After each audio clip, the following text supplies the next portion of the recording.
to allow trans students to use whatever bathroom they wish. You assured us that these policies were perfectly safe, as neither yourself nor law enforcement could provide a single example of any trans student assaulting any girl in any bathroom, in any school, in any state, anywhere at all, in fact. But not to worry, since you couldn't locate them, I took the trouble to.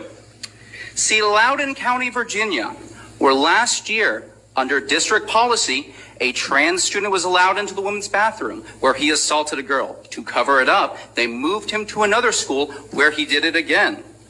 See, Irvine, California last month, where a trans student entered the women's locker room and flashed the girls there. When they confronted him, he mercilessly beat them. This happened again in Gwinnett County, Georgia. This happened again in Oklahoma City.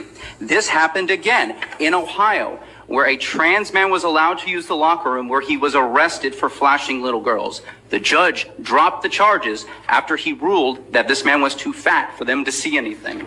Last month, in this city, a man using they-them pronouns in a scene straight out of Silence of the Lambs hunted down and killed a female jogger because he, quote, wanted to look just like her.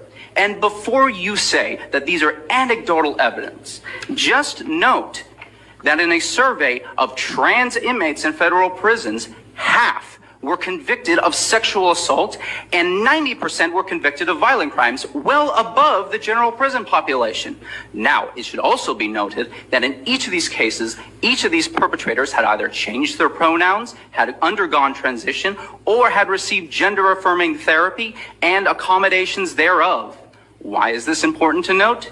Probably for the same reason we recognize as a society that you do not affirm that people with anorexia can be healthy in any way. You do not affirm that somebody with schizophrenia is hearing voices. And you do not affirm that somebody in a manic episode is having great ideas. Because when you leave somebody to languish in their false mental state, i.e. men who think they are women, they will inevitably lash out and harm themselves and those around them. Hurt people hurt other people. But I don't want to pretend and have the hubris to think that I'm going to be the one to change your mind.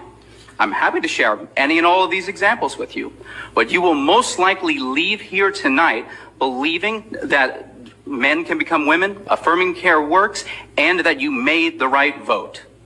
But you will no longer be able to look into the eyes of your constituents and honestly say that you are unaware of the assaults that inevitably take place when we declare to women, you have no right to privacy. Thank you very much.